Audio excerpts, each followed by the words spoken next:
Here's a nice fresh one for you. This is a 1973 Dodge Challenger.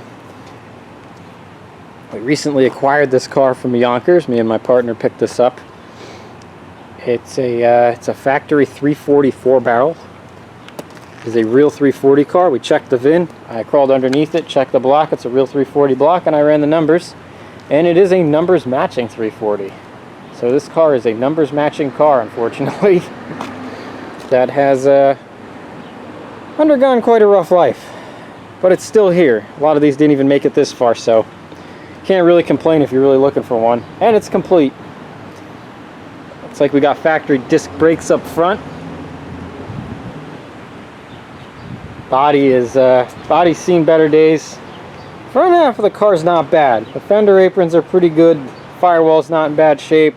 The underside, the frame and the rails and everything look great. The floors are in really good condition.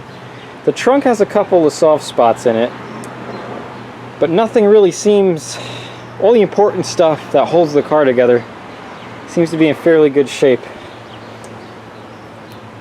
Most of the stuff the car does need is readily available, such as the quarter panels.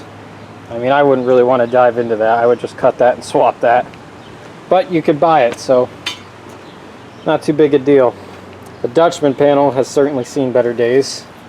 Once again, other parts, you could just pretty much purchase most of the stuff this car needs. And it's got floors in it. Suspension's still holding her afloat. Take a look in the trunk here. One hole back here by the fuel tank. Even with the Dutchman panel being wide open like that, the guy I got it from had a cover over it, and I've been keeping a tarp over the car, trying to just save what's left of the trunks, just so we don't get water inside it.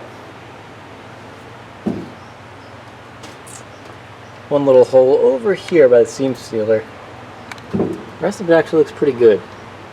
Not too bad. Probably could salvage the trunk floor. Make our way around. Down the side here, yeah, that was I don't know what happened here, but it was not good.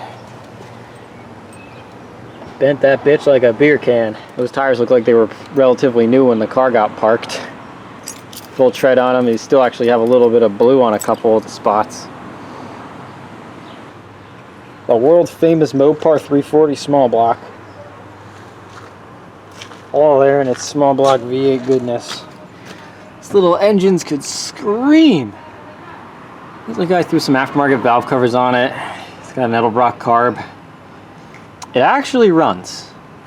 We bought this car and I went out and tinkered with it a little bit. I jumped the ignition since the key switch wasn't working right. And yeah, this thing put some fuel down the carburetor, it fired right up and it was drinking gas right out of its gas tank. It actually ran pretty good.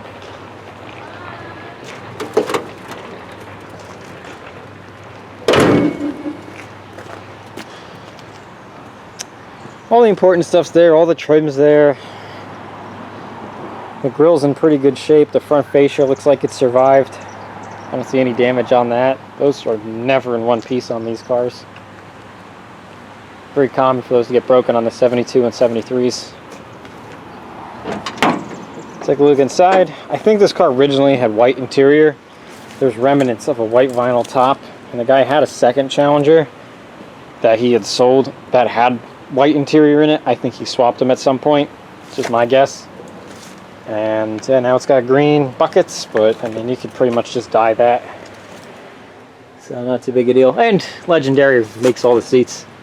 So that's something nice about a car like this. You could pretty much just buy it and buy everything you want to do it the way you want it. Pretty much build yourself a whole new Challenger with every option and color that you'd ever imagine.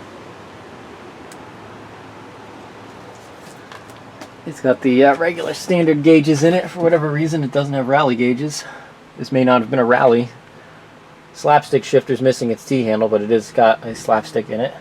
Got an old 80s cassette deck. We got our old 80s cassette deck sitting there in the dash.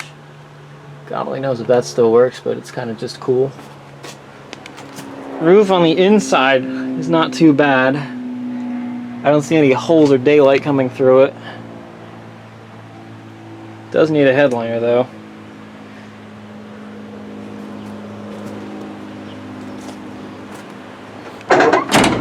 Still got its Chrysler glass. The windows actually all go up and down. And when I had it running, the power steering worked. It went into gear. Had no brakes, did not try to drive it. And this car was out of Washington State. It was in Washington State up till about 8-9 years ago maybe. And judging by that registration sticker and the condition of the car overall, I'd say it probably hasn't been registered or on the road since '96. And then it left Washington State, went to upstate New York. And me and my buddy got our hands on it. And we've pretty much just been cleaning it up and trying to make it presentable and place it in a home. Find somebody else that'll take it and bring it the rest of the way. It's something like this. 73 may not be the hottest year, but it's a real 340 car, and somebody that can't afford a 70 or 71 would probably be very happy to get this. So, alright, cool. Thanks for watching.